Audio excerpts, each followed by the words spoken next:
And one prayer I prayed for myself, and I actually now pray for women at our church and all of them, pretty much just women generally. I just say, like, God, send the husbands. And I have this picture of them coming with, like, ribbons identifying who they go with. Because one of my specific prayers was, like, God, when you send my husband from wherever he is now, let him know I'm the one and me know he's the one, so we don't waste a lot of time dating other people in front of each other. Because I just thought that would be mucky, and I wasn't interested in that. So, like, totally pray that. Pray that he take initiative. Pray for the guy that is into marriage and into you. That's totally cool. And yes, I think there are men out there who are serious about manhood and marriage. Yeah. One thing I noticed when I was single is I would be looking at the guys and like, oh, there are no guys out there, there are no guys out there. And when you have that negative perception, there are no guys out there. But it wasn't, God challenged me in an unorthodox way because I kept giving my heart away. And to random guys, oh, he opened the door, maybe he's the one, you know? So I had to have an accountability system, but I basically started dating guys who I knew weren't the one so that I would stop giving my heart away. And I had to keep telling myself, no, you're falling for him, he's not the one. You know he's not the one, he's not a Christian. And until I stopped doing that, I started opening myself up to guys. And I think the message you send out, like I have another girlfriend, she'll look at a guy, oh, he's too young. Oh, no, he's not, he won't be interested. No, he's not. And she keeps sending out that no message, and nobody's interested in her. So it's kind of a negative, self-fulfilling, prophecy. I think it goes to that thing, anytime we go around thinking that what we want in life is not possible, whether it's our career dreams or it sort of makes us haters of that thing. And I think it's especially true with men because, they're people. They're not jobs. They're not inanimate objects. They're not a car that we really long for. Like, they can tell when we don't like them. And I don't know, I guess I sort of thought that, like, the right guy would overcome all of the lies I was telling him about how cool I was being independent. And he would just want to spend his life with me. Instead, I was attracting guys who totally just wanted to be with an independent woman so she wouldn't ask him to settle down. And I think, whoa. Okay, so I think there's something to being honest about what we want, even with ourselves. And if you think about the fact that it only takes one guy, like each of us is only looking for one guy, we don't need a selection. And so if he's not here yet, it probably means one or both of us aren't ready. And it's kind of good to not have the waters clouded by Mr. Not It. Right? I've dated all the Mr. Not It's, like every category I've dated him. Like, and people will say like, oh, but you learned so much. And I think, yeah, and I got crushed. Like, I do not recommend serial dating as a life management tool. Like, I just don't think it has that much to recommend it. If you've done it, people will pay you to write books about it, so it has an upside. But if you can avoid it, I would. Yeah. And I also think cultivating a good attitude towards people and men, it's part of building that house. Because chances are your boyfriend and someday husband will have guy friends. And you'll want a guy who picks good guy friends, and you want to believe that there are actually good guys out there. One of the things that sort of astonished me in the difference between my first marriage and my second marriage, my first marriage was like super emotionally not good. And when he would go off with the guys, I wouldn't know if he was coming home that night. And so then you marry a guy who actually has decent friends who just want to hang out and watch the game and drink a couple beers.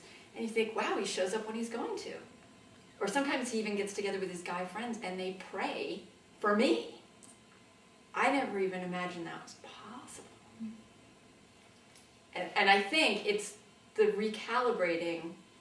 A big part of how I was even able to accept that and receive that is the recalibrating God did with me before I met Steve, saying like, no, we need to work on these, you need defenses against bad guys instead of a general hatred for all of mankind. Like, Trey, let's swap those out. So, okay.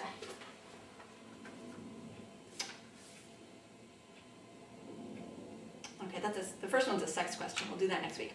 Okay, how do you start creating a new relationship with God within romantic relationships, in addition to your own personal relationship with God? So I think this means, how do you talk about your spirituality? How do you pray together? Is this one of your questions? Okay. It's a mystery question. My take on that, I think, is a little different than some people. I would actually be very upfront about how important your faith is, if it's important to you.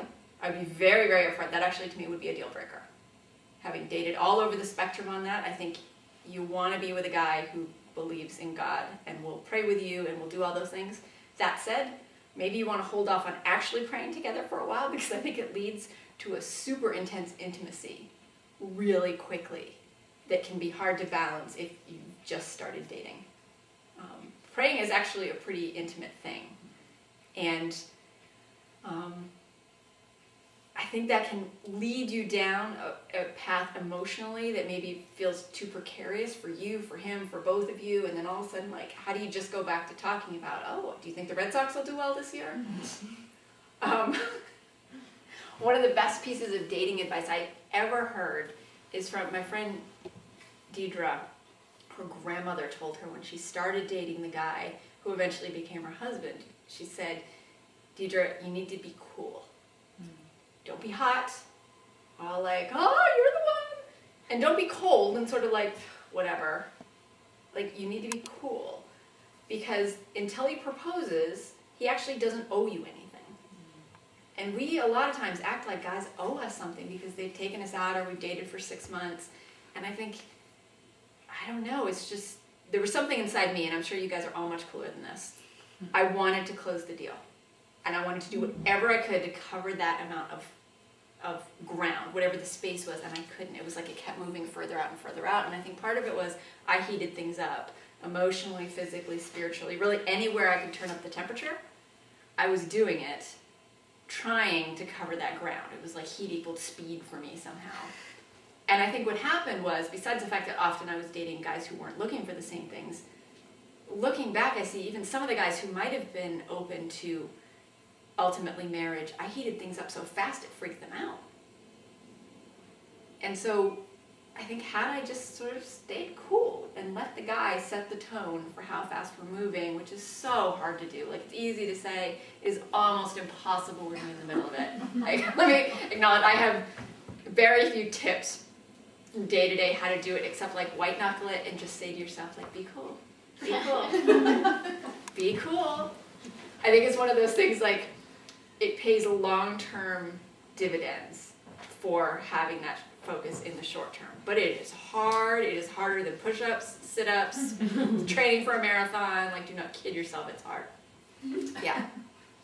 So, but getting back to integrating spirituality and dating, I would say wait until you're a little bit further into the commitment before you start doing things like praying together. Or you can pray for each other and definitely like share, like, hey, I had a bad day, could you pray for me, or things like that. I think that's great to do. But praying together is pretty intimate. I think you want to wait until you're sure you're in a long, sort of a committed relationship headed towards marriage before you do that. And then you want to be super careful about how you pray. Because I noticed when Steve and I first started praying together, if it wasn't about something I was upset about, I would use it as an excuse to get really close. I was terrible. I was just, we'd made a commitment that we weren't going to have sex before we got married. Only I could, like, make prayer into, like, a way to, like, rub up against a guy. Like, ew.